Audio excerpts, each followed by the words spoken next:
Welcome to the Podkey summary of Rugby Union. Rugby Union started as one messy version of football in 19th century England, then split, spread, professionalized, and turned into a truly global sport with a lot of moving parts. This one story somehow holds schoolboy rule writing, class conflict, Olympic sevens, women's rugby growth, and a game where 15 highly specialized positions are all trying to make chaos useful. And if you've ever watched a scrum and thought, I should probably understand what I'm looking at, this is a good place to get oriented. Rugby Union traces back to rugby school in England in the first half of the 1800s, when different schools and clubs were basically playing different local versions of football. At rugby school, one defining habit was running with the ball, and early written rules from pupils in 1845 also reflected a much rougher game, including hacking opponents. Then came the first big split in 1863, when the Football Association banned carrying the ball and hacking.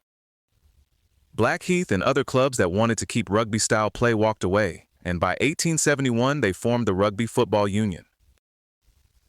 That's the point where association football and rugby football became permanently separate roads instead of neighboring cousins still sharing a driveway. The second major break came in 1895, and this one was about money, class, and who could afford to play. Northern English clubs wanted compensation for players losing wages. The Rugby Football Union refused, and the breakaway created Rugby League.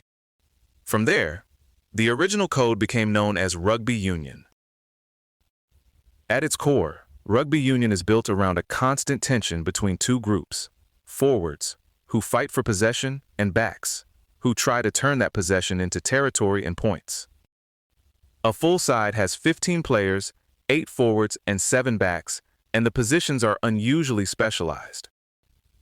The forwards handle scrums, lineouts, tackles, rucks, and mauls, with props, a hooker, locks, flankers, and the number 8 all doing distinct jobs.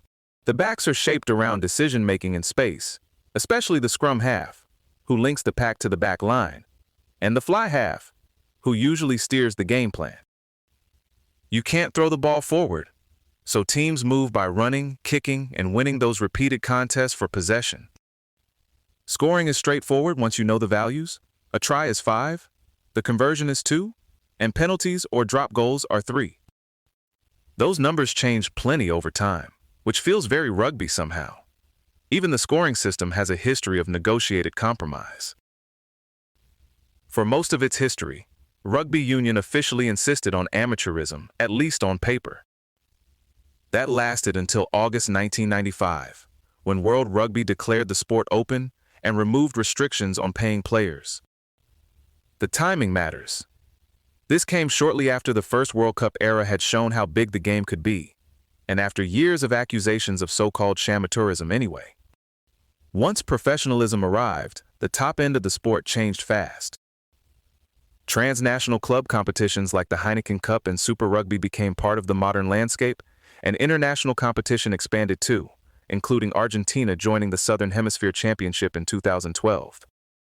The upside was obvious: higher skill levels, more structure, more elite competition. The downside is also part of the story. Professional rugby has had recurring financial problems, and there are ongoing worries about grassroots participation. You can see the uneven commercial picture in attendance figures too.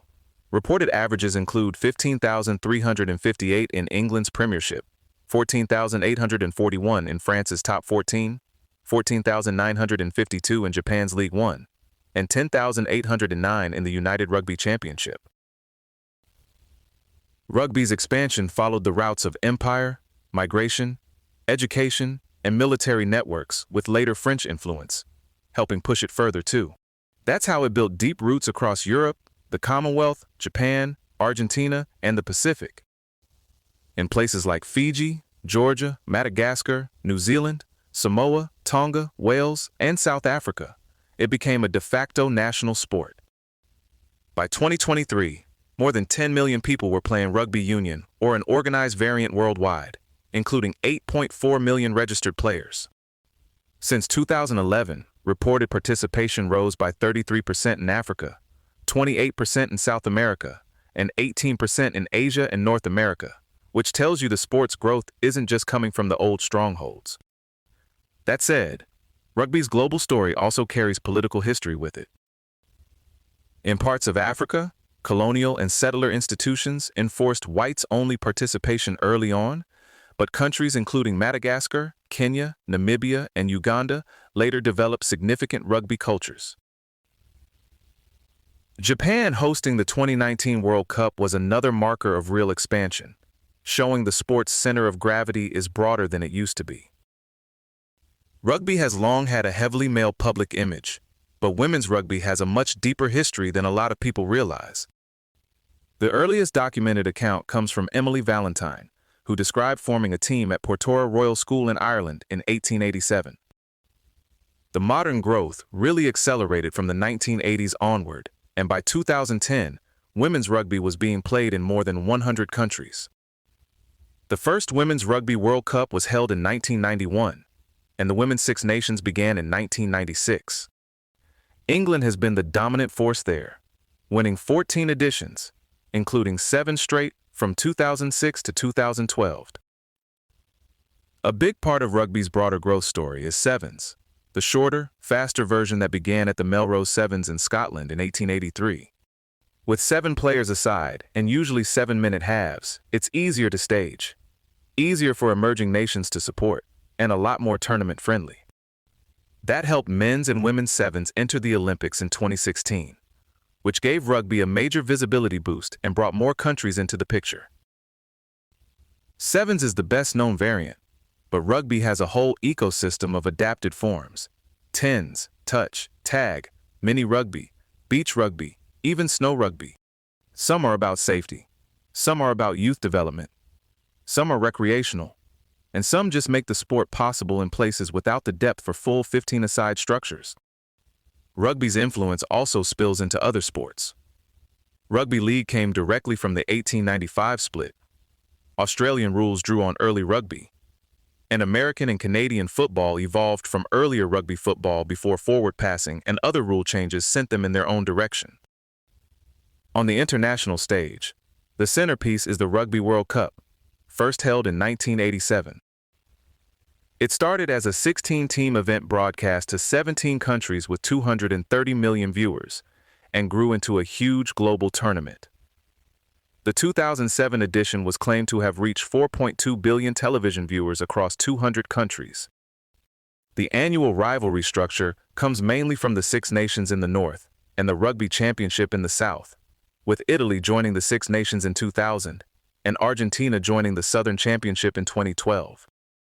South Africa became the most successful men's World Cup team, with 4 titles after beating New Zealand, 12-11 in the 2023 final. And rugby does love a memorable number. New Zealand won 18 consecutive Tier 1 tests in 2016. Hong Kong beat Singapore 164-13 in the highest scoring recognized union match, and 109,874 people packed in for New Zealand versus Australia in Sydney in 2000. So rugby union is this mix of old school tradition and constant reinvention, born in local rule disputes, shaped by class politics, and now played across a genuinely wide world. Once you know the basic architecture, the rest of it starts to click, and the sport gets a lot less mysterious and a lot more fun to watch. Even the scrum begins to look slightly less like a very organized accident. This episode was generated by Podkey. Create your own at podkey.fm.